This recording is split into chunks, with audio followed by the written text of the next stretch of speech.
Okay, friends. So, how many of you have been here since Friday evening throughout the whole sessions? So, others have been at least for some other periods of time.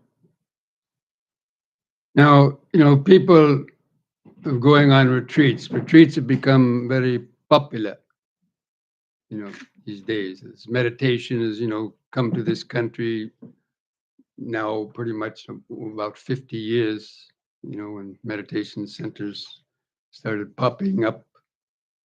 And, people have been, you know, trying to practice meditation. Lay people have busy lives. And, but at the end of the retreats, whether it's just a day-long practice or longer, a few days, or even long retreats, 10-day retreats. People always have the question. And when you come to a retreat, you see everything's kind of organized. I mean, there's a schedule, right? And you're expected to, attend all the periods of the schedule. And so because you're with a group of other people and you feel self-conscious, and the teachers were sort of watching you, then you somehow manage to come to all the sessions. Maybe there was some time when you didn't want to come. You didn't want to do walking meditation. You didn't want to do sitting meditation. You didn't want to do yoga or something, because the mind is always, coming up with resistance and so on. But anyway, because of that self-conscious, you kind of force yourself to come, and then maybe you get some benefit from it. But when you go home, then there may not be anybody in your living situation that practices meditation or is even interested in meditation.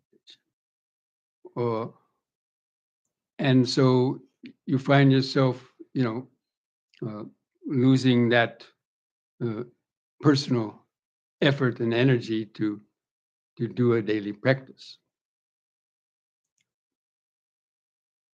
So usually, if people really want to develop their meditation so it becomes a a regular uh, daily thing, like it should become a daily thing, like brushing your teeth or taking a bath every day.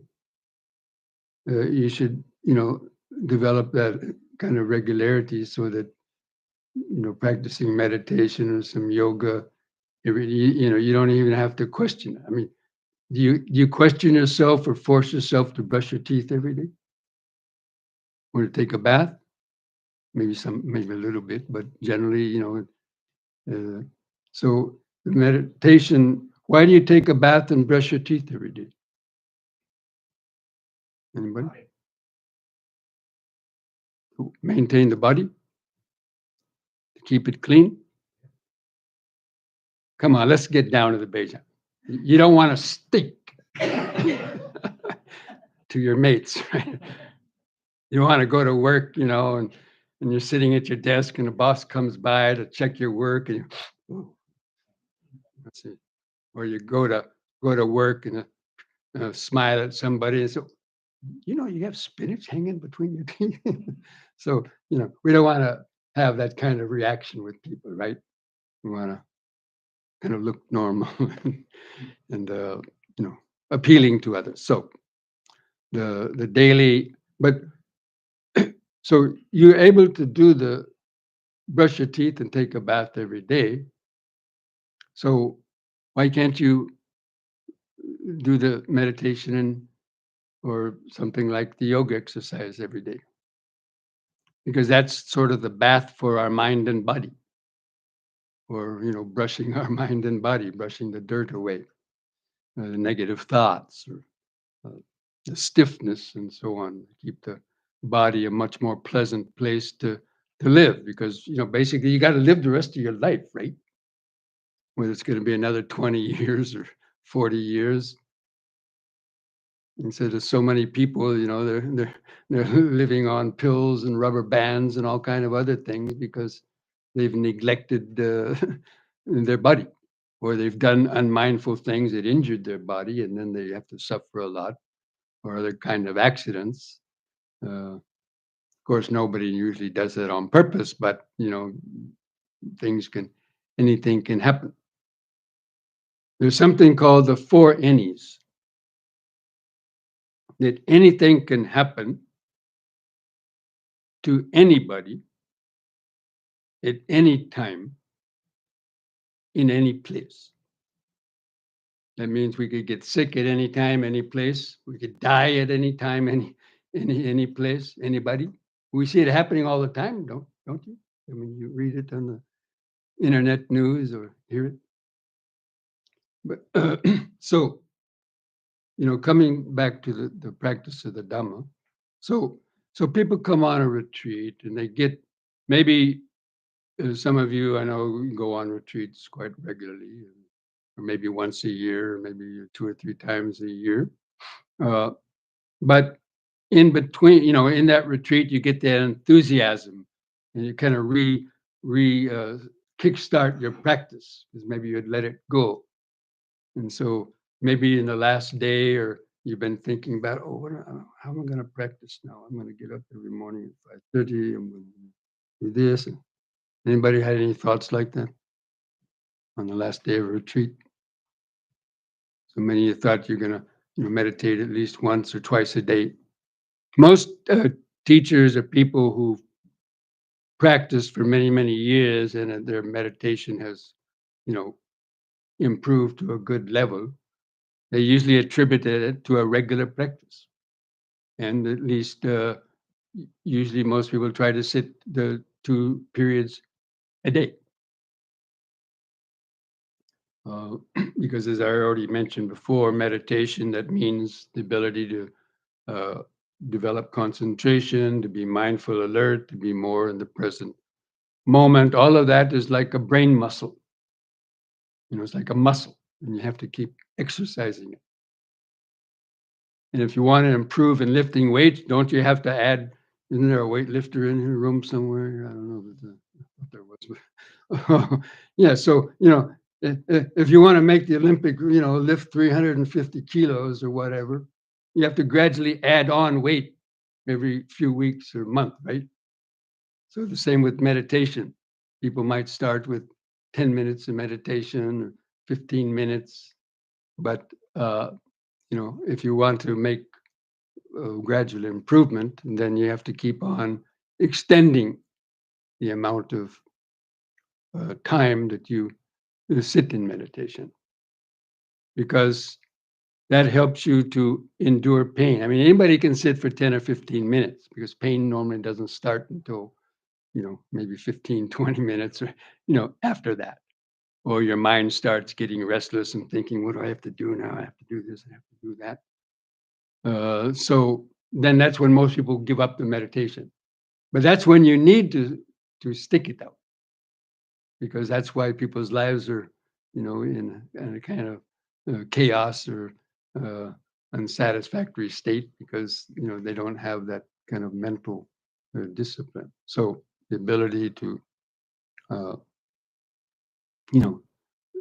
sit longer, by yourself, even if you're alone, for longer periods, and so on.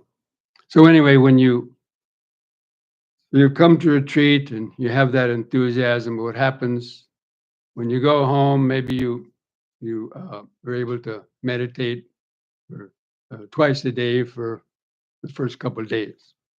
Maybe you went on a longer retreat, so somebody had to cover your work while you were gone. Somebody had to work extra to cover your work.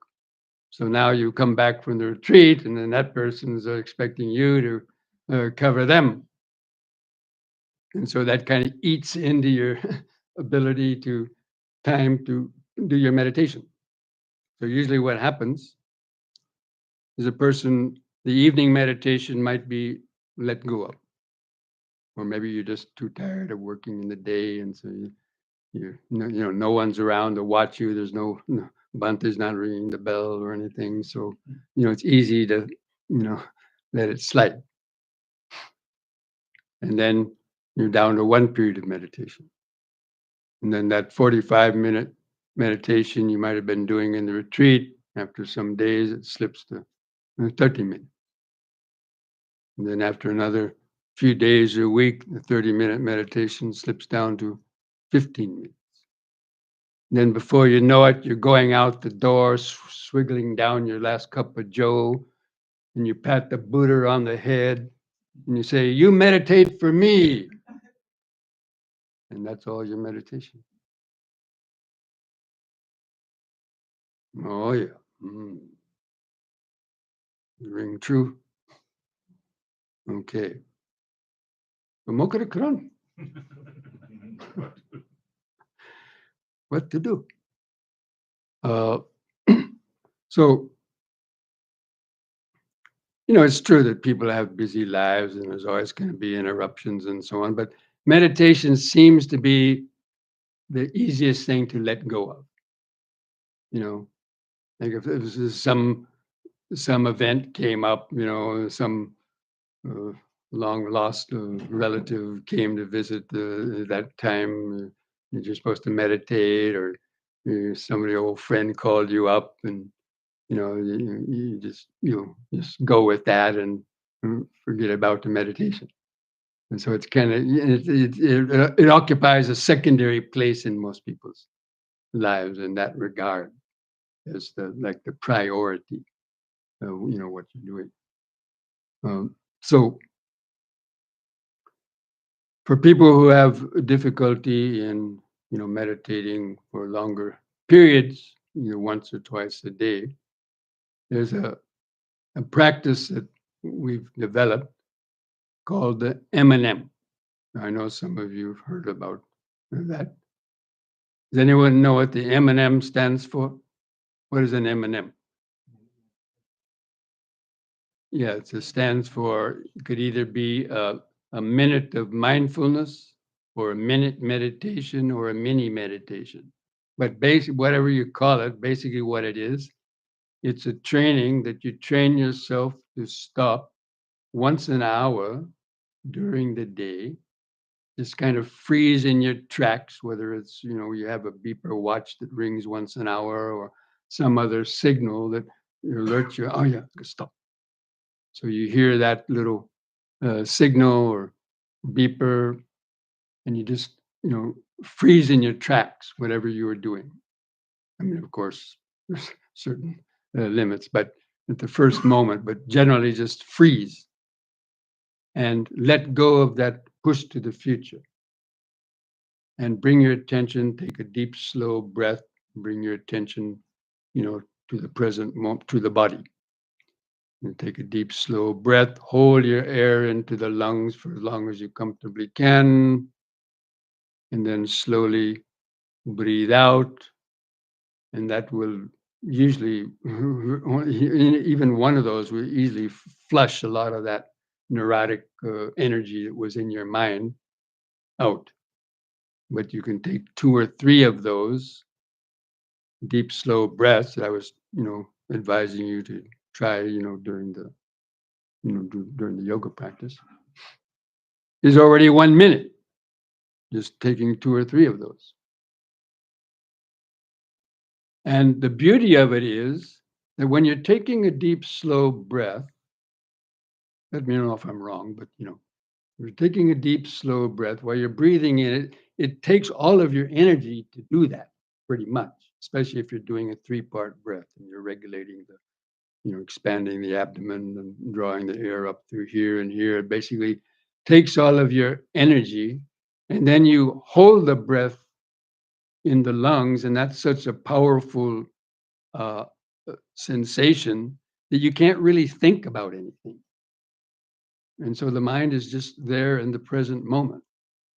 And then you let out the breath, and you do that 2 or 3 times, and whatever you might have been obsessing about or thinking about, or you know, or just that kind of stress of rushing uh, would get lessened, or kind of go away for a moment,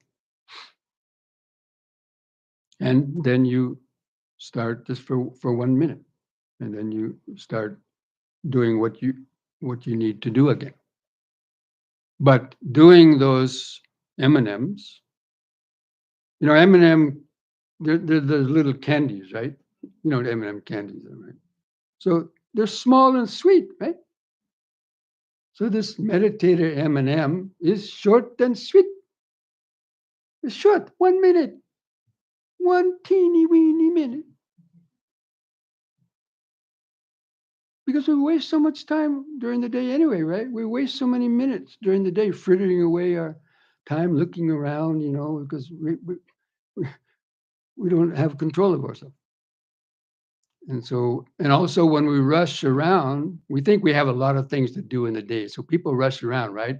And they knock a bottle of ink off the table, or they stumble over something and twist their ankle, or, have to spend time cleaning up messes. And they would have got more done moving less fast, but more mindfully. But anyway, so you do the M&Ms, and then so it's a practice of reducing stress hour by hour, rather than accumulating it hour by hour, as an average person does. Now, how many people have had this scenario? You wake up late, your alarm didn't go off, then you realize, oh gosh, I'm late. I got 10 minutes to get ready for work, and so you get all kind of nervous, and you jump off the bed, and you get your feet off the bed, and then realize you stumble over something, on your way to the bathroom. You stumble over something left on the floor by your spouse or child or whatever. Uh, and then you get in, you curse, 4-letter word under your breath. Right? And then you go to the bathroom, and you reach for your shampoo, and somebody used the last of the shampoo. And another 4-letter word slips out. Then you go down to the kitchen to get your quick breakfast, and open the fridge, and somebody drank the last of the orange juice, the milk, and another 4-letter word slips out, and blaming, I'm gonna, you know, and and that continues. You finish your breakfast, and you go out, and your car doesn't start.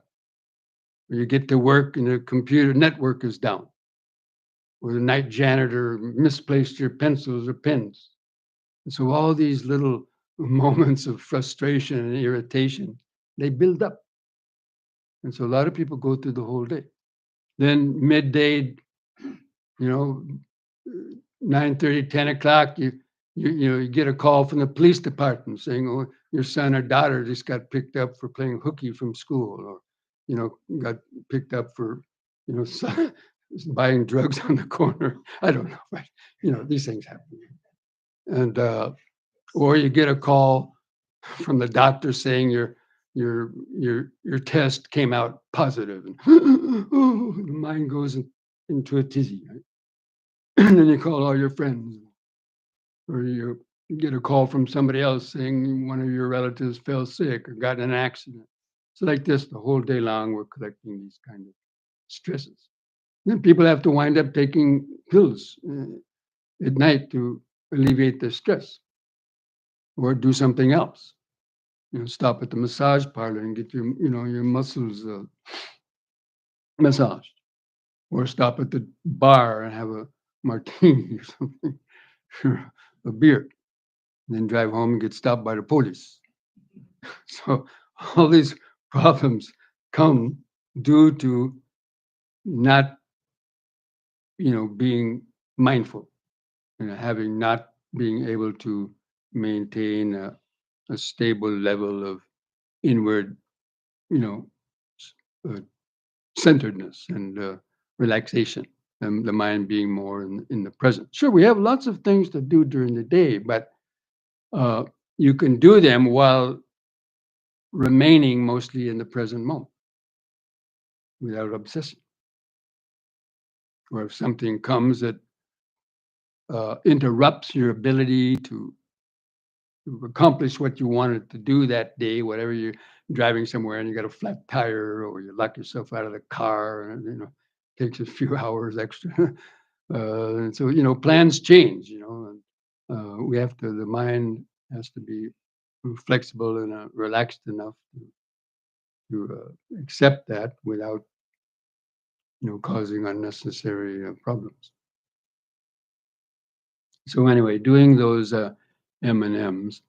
So if you did an M&M every hour, from the time you get up and the time you go to bed at night, it's maybe, 12 hours or something like that. So you get 12 minutes of quality meditation. Because anybody can basically stand still for 1 minute or keep your mind on your breath for perhaps 1 minute. I know some people might have even difficulty with that. But so you get 12 quality minutes of meditation. But if you don't do any preliminary kind of practice, and you just rush home and I got to catch a short meditation before I have to go to somewhere else. Or you come home and you just sit down and then you're hit with all kind of hindrances that come up.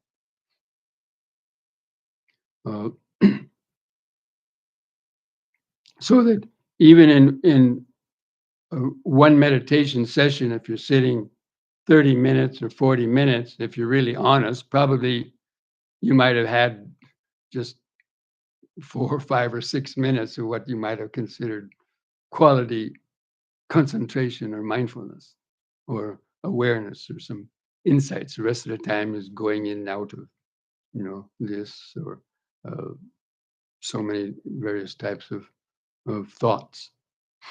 So that's why those, and if you do the M&Ms during the day and hopefully you remain more mindful, but when you go home at night, hopefully you won't be so stressed out. And that you might feel like doing the evening meditation. And so the evening meditation, actually in the morning, the best kind of meditation to practice in the morning, at least from my point of view, is developing mindfulness and doing the kind of practice that we've been doing here, using the body and breathing as your main focus of staying concentrated and developing awareness, so that you can use that as you go out during the day, and then even if you do the longer meditation in the morning, the M&Ms are like a supplement.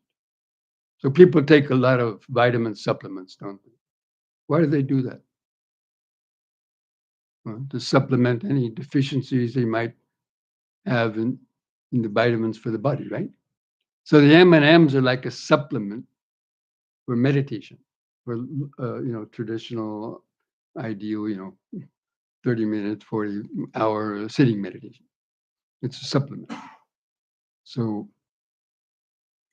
that's how you should, try to, to see those and to, make the time for them. So, there's a lot of apps these days, beepers or apps where you can set, it's going to ring every hour on the hour, and you can choose your own little sound like a quacking duck or whatever, to remind you. You hear that, oh yes, time, freeze, stop.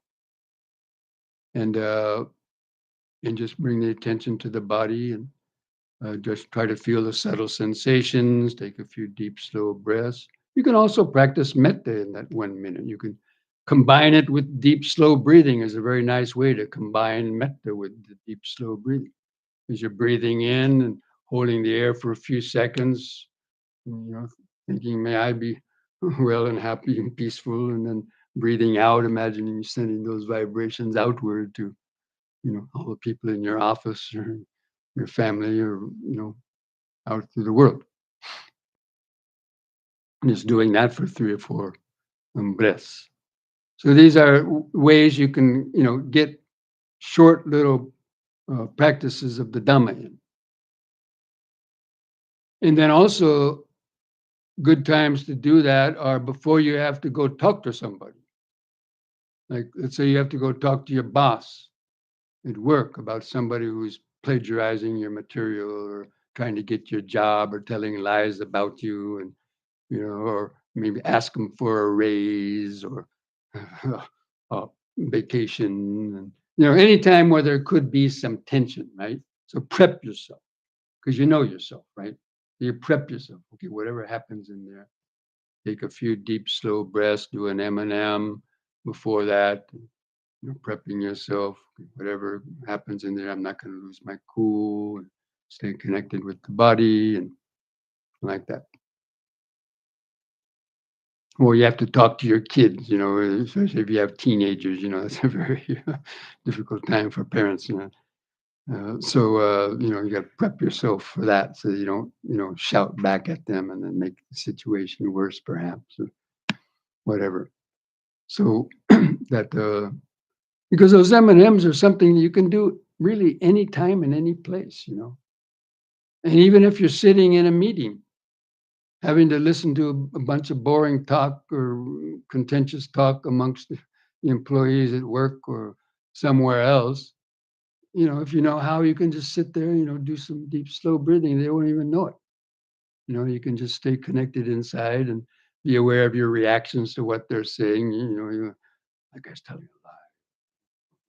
And you can try to let go of those, negative thoughts or not getting stressed out about it. And, keep calm while you're even doing something like that. So there's many applications where that can be very useful, especially doing that deep, slow breathing. I mean, I don't know why doctors and people don't tell people to do that. I mean, it's crazy they don't. That's natural medicine. Because it's proven that so many diseases and problems with the mind and body are due to poor, faulty breathing and so on. It can be corrected in a finger snap, just by paying attention.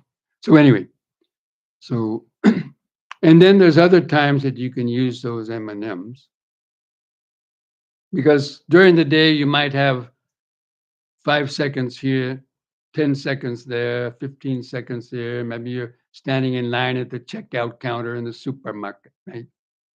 So you have your 10 items or less, and you're going to that, checkout line for 10 items or less, and then see some lady with two kids trailing, and she got a big, huge, basket. It could be a him too, but let's say, okay, shopping cart. And she's, you were slow to close the gap, and so starting to go in there, and you can see your reaction. Instead, you can say, please, you got to, kids, I'm not so hurried, and have compassion.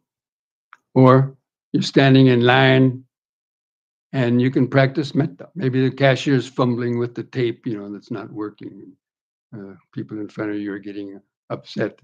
It's taking so long. And send metta. May they be well and happy. May they be free from anger and hatred. Or you're standing there and then something catches your eye and you look over the magazine. Michael Jackson was reborn. You get easily distracted, right?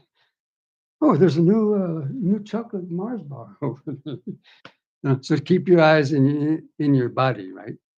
And just when you're standing there for the line to go down, just standing, breathing, standing, breathing. May all beings be well and happy. So that's Dhamma practice on the spot.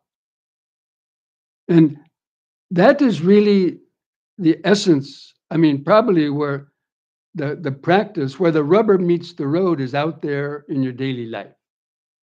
Now, sure, coming here on a weekend, coming give dana, coming for a Dhamma talk or retreat, that's collecting good karma. But most of our bad karma is collected out there on the street or in our house, where we get into arguments with people, or we hear all kind of negative energy, and especially nowadays with politics, and people get really upset about what this person said or what that person said or did. because we allow our mind to just, absorb that, and we have our strong attachments, but, by using the Dhamma and the knowledge about Dhamma, especially of learning how to have a good practice of mindfulness and that ability to, stop and pause, that hopefully you won't get, sucked into a lot of those kind of that negativity, which is so common. So that's really where the Dhamma practice comes, and it's in those short moments, not necessarily the hour-long meditation, although that may be very useful. But it's having that on-the-spot mindfulness at your beck and call, Johnny on the spot. Something happens, and boom, mindfulness is right there. Okay, don't get upset. You relax. Take a deep breath. But most people, we have sudden reactions, sudden news that happens, and they're just automatic reactions, and we only catch ourselves later after we've already started to get wrapped up in something, right? But then it's harder to, sort of relax. So that practice of stopping every hour, having an M&M every hour is really a very powerful, supplement to the Dhamma practice. And if it might be even the best thing that you might be doing in terms of actual keeping your mindfulness up to snuff, so to speak. Where you can easily remember it and do it, quite almost automatically. But it has to be practiced. So those are ways that you can integrate the practice in the daily life. But a lot of people are, ask the question about the yogas, how much yoga we should do each day as opposed to meditation. And I have a kind of now, how many people think that the yoga that we were doing during these last couple of days helped the meditation? I mean, doing it right before we sat down. So, most people have that kind of, experience. So, because, by the time you've done 15 or 20 minutes of that breathing and stretching, you could be in the first jhana even already, but, you could be in a good state of awareness. So when you sit down, you're already meditating. You don't have to bang your head against the wall, because of all the hindrances coming through you. So that's why it's a good practice. And so you don't even have to sit so long. So if you did, you say you only got an hour. Well, I have to sit 45 minutes. No, if you do yoga for 20 minutes, then you sit down, you're already meditating. A 30-minute meditation would be more your worth than your hour of meditation sitting there. If you hadn't done any yoga, probably, with more sleepiness or monkey-mindedness. So therefore, but I would say uh, 3-to-1. That means 20 minutes of yoga, 40 minutes of meditation, if you're doing an hour. Or you only got 45 minutes, 15 minutes of yoga, half an hour of meditation. Because ultimately, the meditation is going to be more important. Because you can only do yoga for so long. You want to do too much, you get tired. And then when you sit, you might be too tired. But you do just enough, kind of like what I was doing with you here. So, you're not totally wiped out or tired, but, you have enough that you got the mind awake and so on, and being in connection with those subtler vibrations. So when you sit down, you're already there, and you can just refocus your attention and go deeper into, concentration. So that's what I know. And again, the morning time is the good for that kind of meditation, and the evening time is good for forgiveness and metta, because inadvertently anyway during the day we're going to accumulate some kind of whatever thoughts or negativity or some stress. So in the evening, especially if something happened, if somebody did something, practice forgiveness, forgiving a person for having done something to you, or forgive yourself. Maybe you used some bad language, or maybe you did something.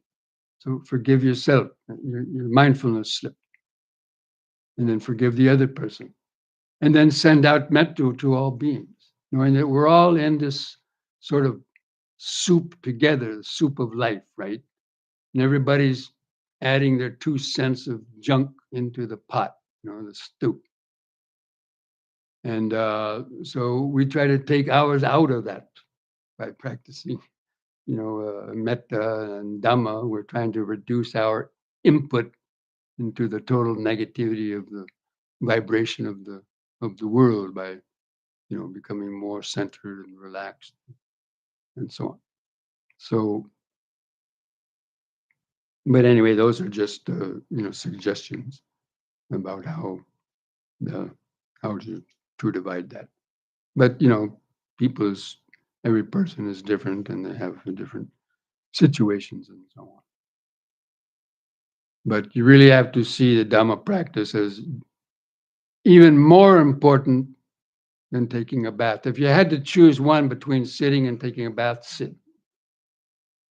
Missing a bath for 1 or 2 days is not going to make you stink, probably, unless you've been out breaking rocks with a sledgehammer or doing marathon running or something. So anyway, don't quote me on that.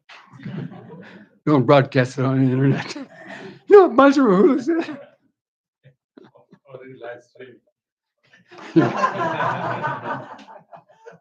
You heard it. Okay. So, friends, let's see if there's any last questions that you might have had.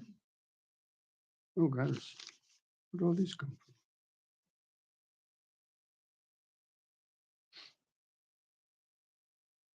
So, how many think they learned something during this weekend? What'd you learn? How to take a deep breath. Yeah, might take too long. Do you have any tips to train meditation when a person has ADHD? Basically, everyone has ADHD until they've become at least a Sotapanna. Even some Sotapannas might have ADHD. But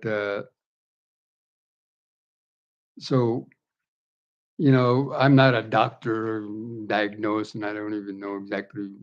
I know it's just ability. You can't concentrate.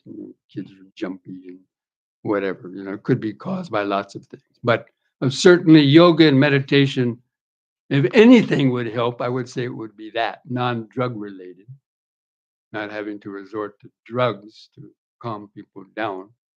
I mean, doing 15, 20 minutes of yoga and then laying down and doing that relaxation and deep breathing, wasn't that relaxing?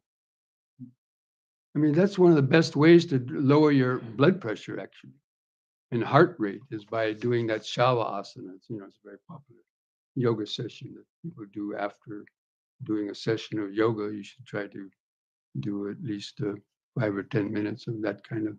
It's one of the better ways to lower your blood pressure and heart rate doing that. But it's all natural. And even doing the deep, slow breathing will also lower your heart rate and respiration rate. Because normally people breathe 10 to 15 times a minute during the normal waking hours. And the quicker you breathe, the more active the mind is. But in doing deep, slow breathing, when you train yourself to take 4 to 6 seconds just to breathe in, hold your air in for 2 or 3 seconds, take 4 to 6 seconds for a long, slow out breath, pause for 1 or 2 seconds. That alone is already, more than 20 seconds just to do that one breath. So that's three breaths a minute. That you've gone from 15 breaths a minute down to 3 breaths a minute. So that has a dramatic effect on the the chemistry of the blood and of the body, and because they've done tests on that. And there's something that's called how many of you medical professionals? Okay, you've heard about sympathetic and parasympathetic nervous system, right? So the sympathetic nervous system is a reactive nervous system. It's called the flight and fight response. So it's like probably ADHD. That's what most people with ADHD, they're totally locked into their sympathetic nervous system. But doing just 5 minutes or maybe even less of the 3-part breathing at that speed, lowering your respiration rate down to 3 or 4 times a minute, will shift the nervous system into the parasympathetic mode, which is the more meditative and relaxed state. Just doing that, because they've done tests on that. So that's what a powerful effect that can have on you. And it's worth the while to train yourself. That's the most important thing I learned when I went to India and stayed in a yoga ashram. That 3-part breathing and learning how to take longer, deeper breaths, holding the breath in and out, was the most valuable thing, more than standing on your head or Surya Namaskar, all these other pretzel twisting shapes of yoga. It was that deep, slow breathing. And it helped the meditation 100%. Helps your meditation. Because, as we've already been mentioning, it requires more concentration to do that, and it lowers your respiration and heart rate. So anyway, that's about the only tips I could give, because I don't know, I'm not that familiar with all these ADHD neurotic kids, that's or even adults. But there's probably some politicians we know that have ADHD. But certainly yoga and meditation is going to be the most natural help.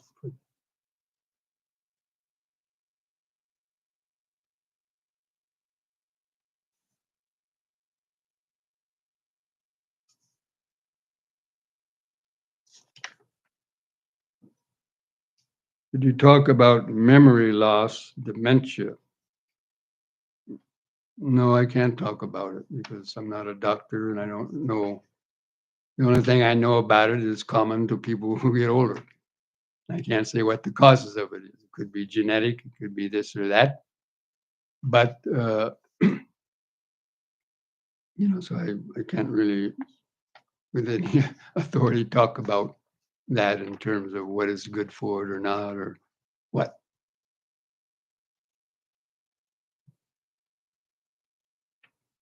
But certainly meditation, which affects the brain in very positive ways and stimulates a lot of brain centers that are normally not stimulated, could certainly help in at least improving one's memory. Knowing what you're doing and what you did during the day, being able to remember it. And doing that deliberately. Because again, memory in the brain is like anything else. If you don't use it, you lose it. And that's why there's, a lot of techniques now being taught for older people how to, keep their balance by, not looking up or whatever, different things you read about,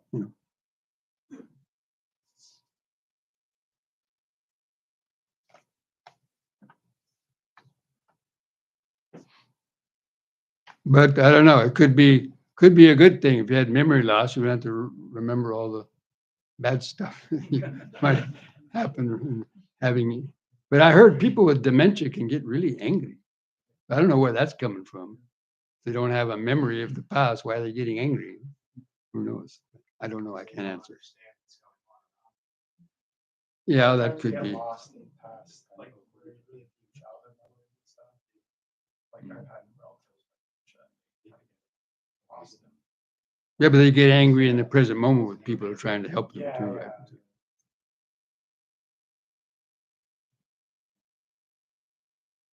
Studies are actually saying diet causes dementia. Yeah, everything's related to diet. I mean, that's true in a way because diet becomes all the cells of your body eventually, what you eat, right?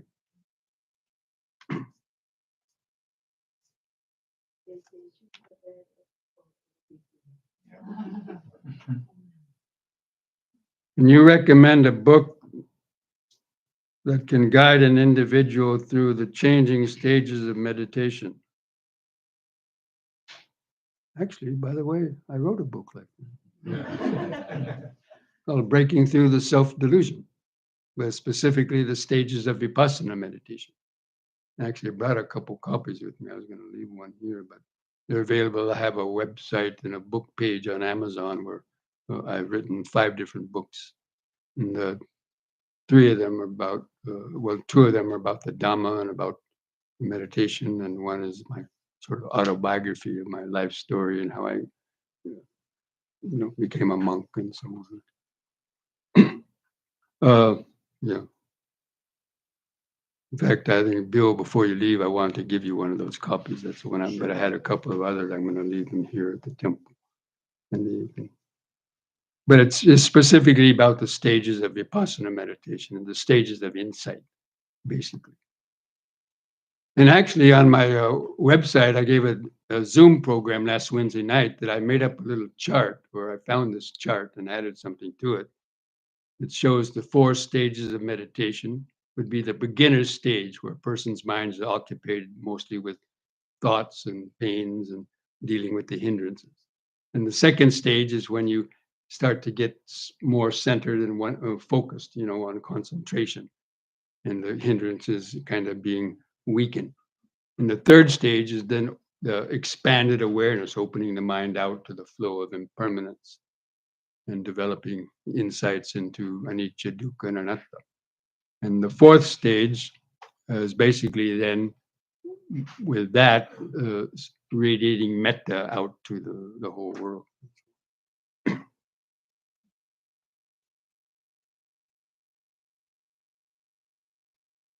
What is the earliest age a person can start to meditate? Do you have any suggestions on training children? Hey, he's your man here. He does that more than I do.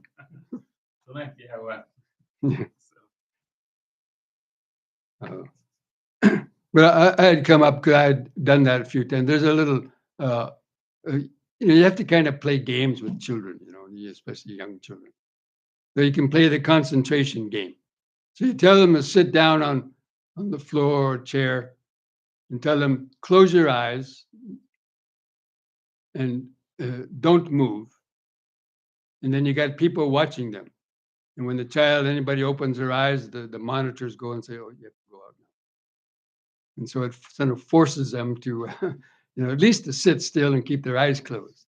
So even though that's kind of a game, it could, they might start to enjoy it. Who knows? But so that's one kind of thing. Or walking meditation is good for kids, and some yoga, because kids like to do that. They could. So, there are some things to do, or counting the breaths and so on.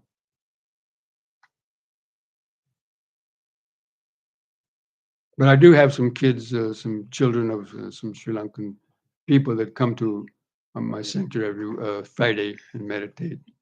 And they've been coming for actually the last 3 or 4 years. And they started when they were 4 or 5 years old, and now they're teenagers.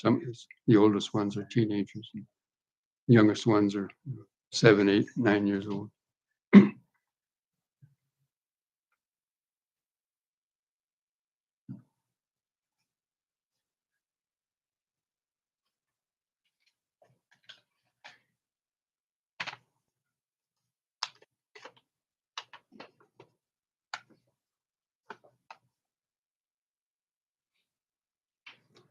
Would the monks like to go roller skating sometime?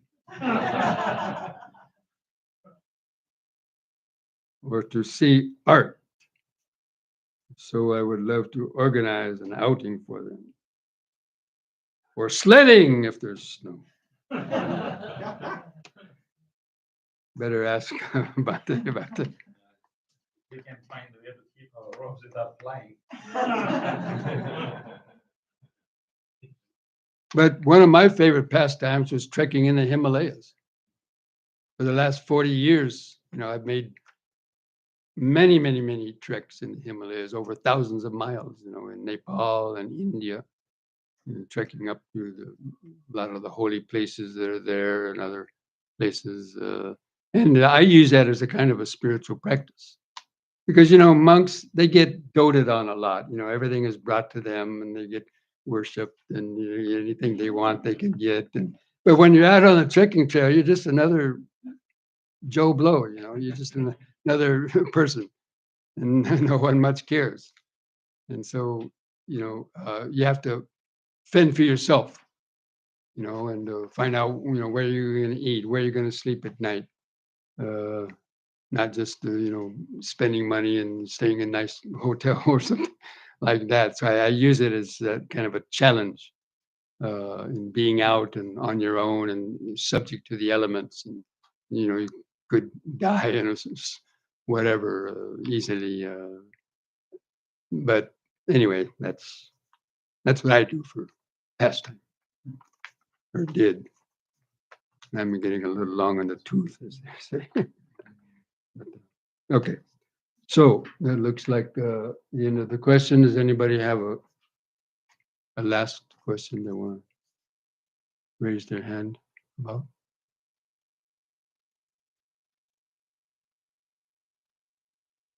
Yes. What about forms of exercise besides yoga? Are those useful or? Well, I would say, like, especially Tai Chi or Qigong, because they're associated with the energy, getting the energy flowing in the body. Maybe not, I don't know. I don't know much about, karate and kung fu. I don't know. I wouldn't recommend that, but certainly Tai Chi, Qigong. But, I learned yoga.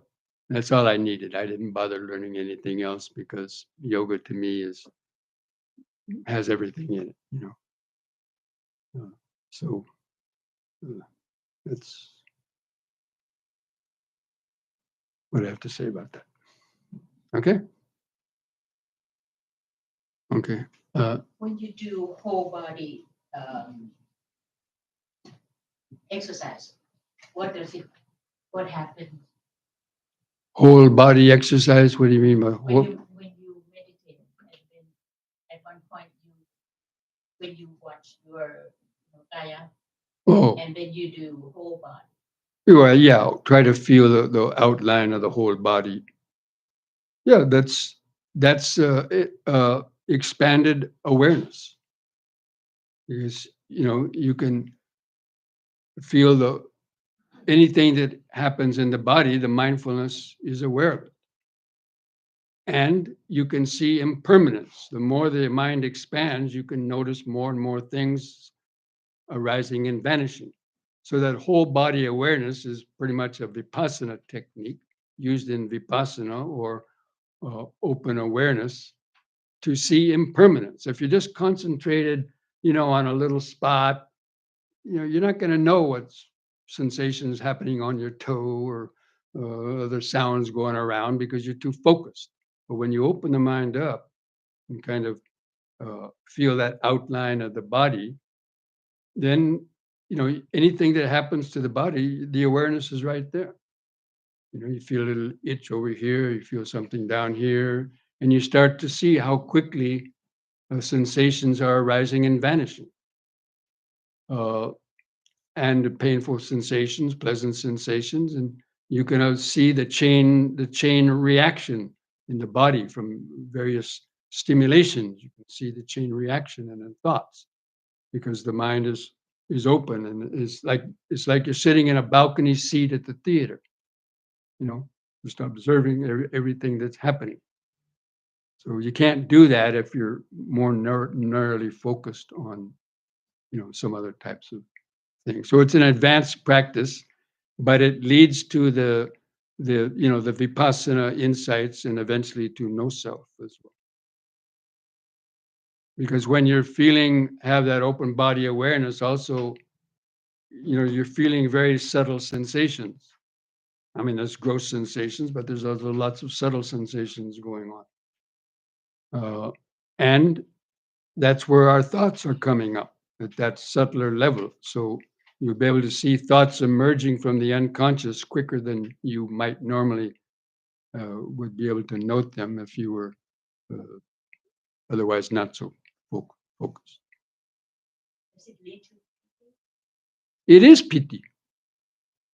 When you are doing those exercises in the yoga, okay, how many people felt some, rushes of energy or very pleasant sensations? Anybody? That's piti. That's piti.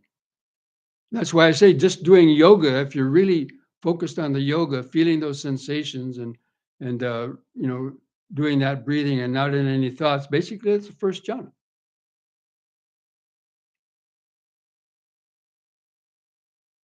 That some other teachers might argue about. No.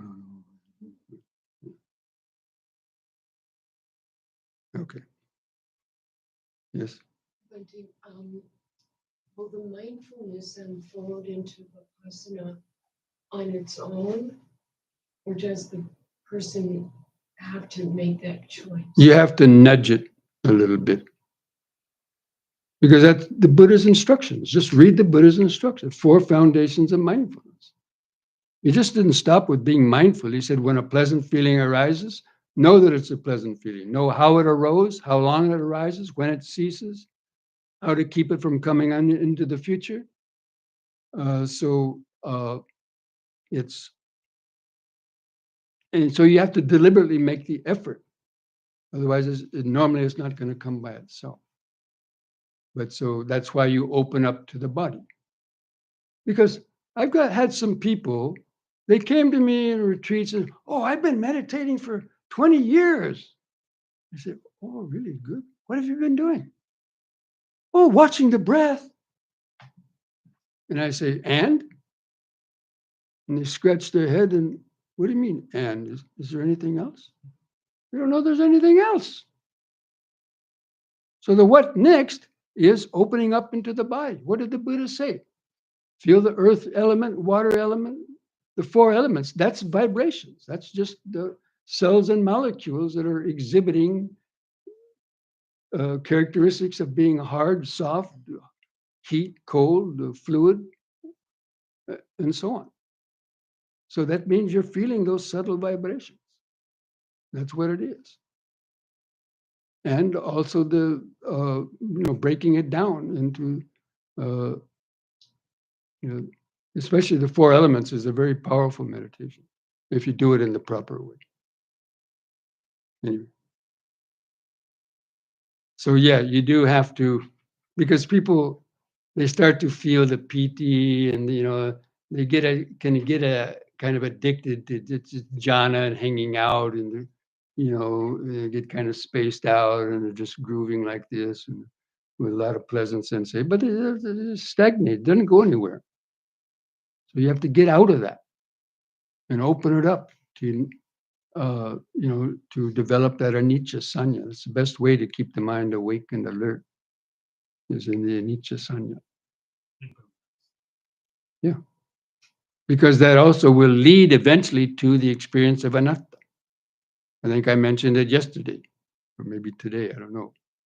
But as you speed up the rate of perception, as you're able to hear more and more sensations and sounds and thoughts zipping through the awareness,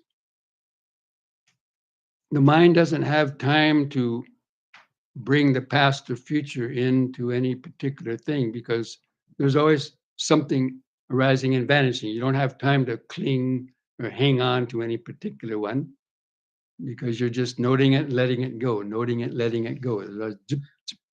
Like George Bush's 1,000 points of light, just zipping through the nervous system.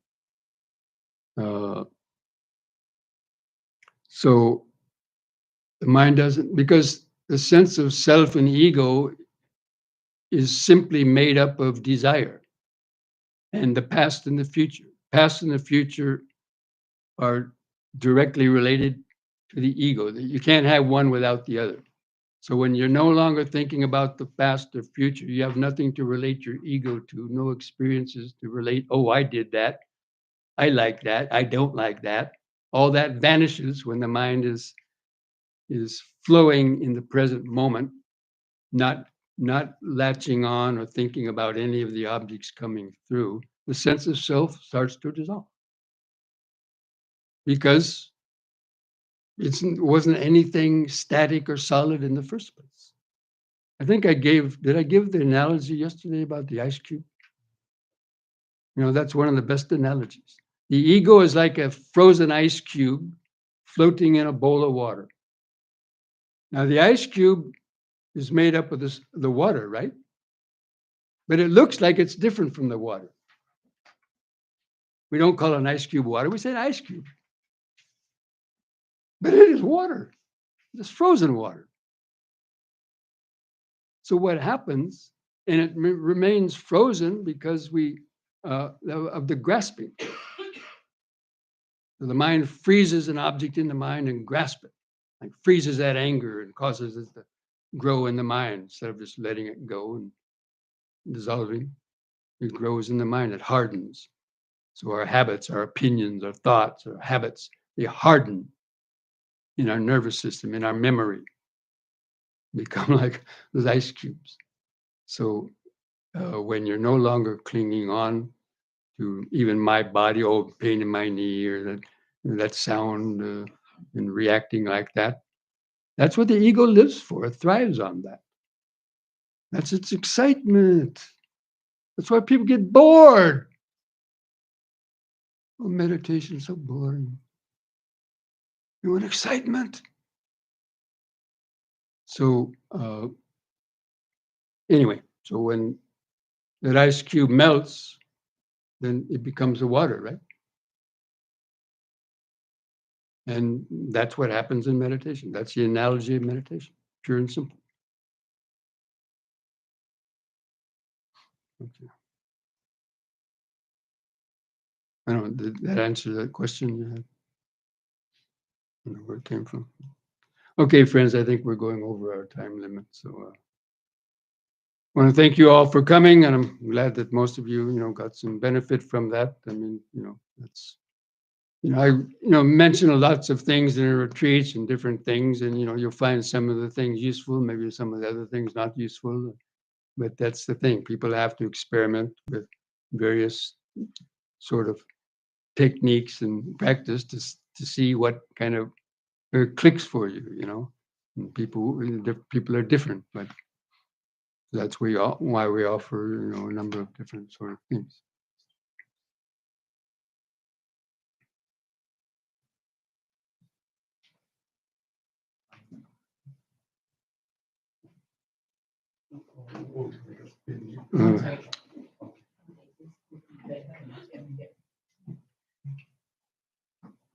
Yeah. You're in Maryland? In Maryland, yes. It's about equidistant between Baltimore and Washington, D.C.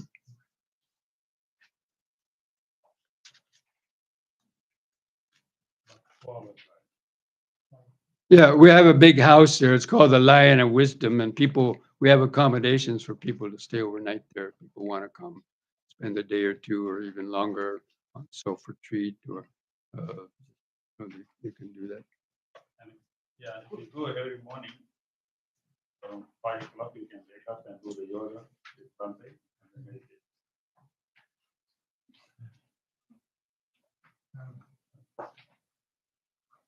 Yeah, I think now it is time to conclude such a great, fruitful 2.5 we have. So first of all, we would like to extend our deep gratitude to Bhante for giving us his guidance and his tirelessly from early morning to the evening. And he really dedicated so much. I'm really amazed with his physical energy in addition to physical mental energy.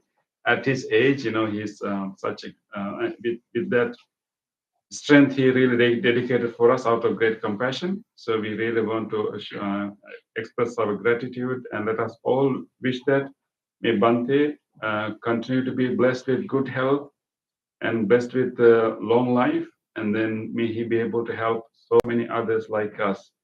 So may Bhante be blessed with good health. With that, let us say sadhu. Sadhu, sadhu, sadhu. Shava merits in the conclusion. If you have the Chandra book, turn to page number 18. 14. 14. Spending these few days in this wholesome practice, and we have cultivated good qualities in our mind. We have cultivated mindfulness, compassion, and wisdom. And right now, let us, whatever good karma if we have generated right here, let us now share with all others. First of all, let us think about our departed relatives, our ancestors, and our departed teachers. Recall them to your mind and let us share these merits with them all. Let us also think about Bhante's departed beloved mother who passed away a few years ago, and also all the spiritual teachers, masters who guided Bhante to practice meditation. We think about all of them. May all these departed ones share these merits. May they be rejoice in these good merits. May they be well, happy, and peaceful wherever they may be. May they quickly attain the final liberation of Nibbana. Idam me jnatinam hotu sukhita huntu jnatayo. Idam me jnatinam hotu sukhita huntu jnatayo. Idam me jnatinam hotu sukhita huntu jnatayo. Let us also share these merits with all other living beings. If there's any being who would like to share this merit, may he or she do so. May all other people who may not have an opportunity to learn this Dhamma, may they also share our merits, and may they also have an opportunity to learn and practice this Dhamma and experience deep joy of wisdom and compassion. May all divine beings and any other living beings, may they all share our merits, may they all be well, happy, and peaceful. Ettavata ca amhihi samvatam punya sampadam sabbe deva anumodantu sabba sampatti siddhya. Sabbe bhuta anumodantu sabba sampatti siddhya. Sabbe sattva anumodantu sabba sampatti siddhya. Wish for the well-being of the world in English. May the weather be pleasant. May the people prosper in their lives. May there be peace and happiness in the world. May the rulers be righteous. May all those who are suffering be free from suffering. May all those who are in fear be free from fear. May all those who are in grief be free from grief. May all beings be well and happy. Aspiration. May this wholesome act quicken the liberation of my mind from mental defilements. By virtue of this wholesome act, may I never follow the unwise people. May I associate with good people until I attain Nibbana, purification. If by body, speech, or mind I have carelessly done wrong, I acknowledge them all in front of the Tathagata of great wisdom and determine to be.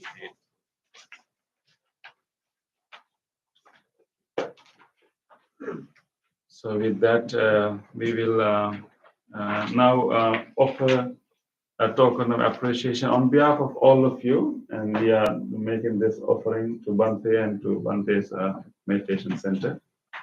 So on behalf of everyone, Nancy will now handle our token of appreciation. This is from you, so please rejoice and let us say sadhu 3 times. Sadhu, sadhu, sadhu. And I want to thank you all for your commitment to come here. Without you, there will be no meditation. So I really appreciate your commitment, coming early in the morning and spending the day. It's great, to have you all. Thank you very much for being here. And I also want to thank you, people who actually prepared food and refreshments, for all of us, give us energy, to practice this meditation. I'm deeply grateful. And particular thanks should go and to our Tamal here, who actually drove Bhante many hours to our Buddhist center. He took extra effort to help us, and that saved a lot of my hours. Otherwise, I should go and bring the Bhante. But then I also lost the opportunity to spend one night with him over there. But I'll go and visit him later. But I especially thank Tamal for driving all the way safely and spending this few days with us and helping, and really appreciate. And we wish that may you also grow in your spiritual practice. And so with that, let us conclude. I'm so grateful, and to Bhante Metta and Bhante Pudadat and Bhante Purna who also join us, and I'm so happy. And this is one of the most important programs that we do in our Buddhist center. This very focused, concentrated practice of meditation. So I'm so glad that this year it was very successful. We had a good weather. And hopefully, I have a dream that we will have some kutis, some cabin houses all along that forest one day, and so the people can stay here. They don't have to go back home, and stay here and meditate with us, and even come and to have private retreat. So I'm planning for that. Hopefully we will be able to have that very soon. So give you good wishes for that project. To have cabin houses and to have kutis. Okay. I just wanted to say something. Yes. My center there in Maryland, we also have retreats, and we can house people. It's a big house, and we have accommodation for about 15, 17 people, for retreats, kind of, some dormitory rooms, and there's a couple of single rooms and dormitory rooms. And we have 4 or 5 like multi-day retreats. Usually it's from like Friday night to Sunday, but if it's a long weekend, it could be Thursday night to Sunday or Friday night to Monday. And we are having a retreat over Thanksgiving, and also at the end of the Christmas, during from December 27th through January 1st.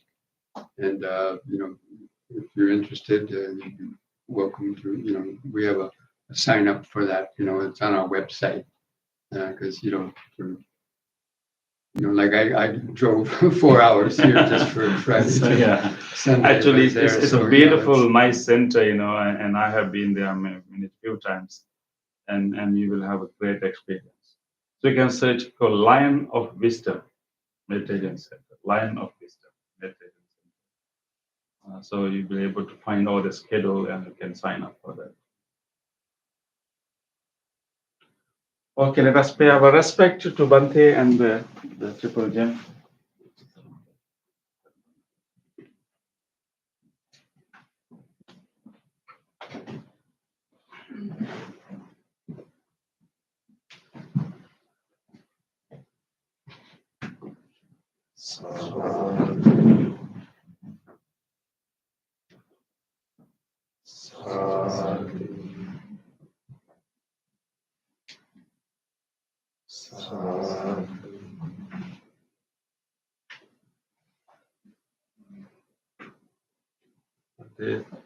Let us pay respect to you properly.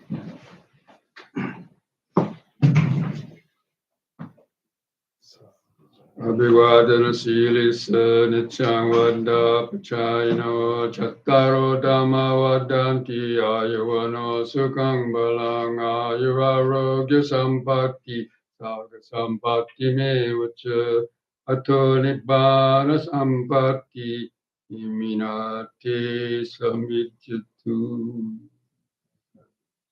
May be well, happy and peaceful. May all your hopes and wishes succeed. You attain freedom from suffering in this way.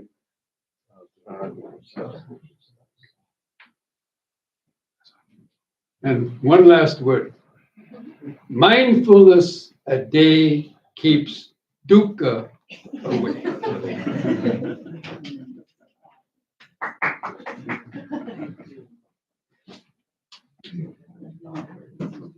That means those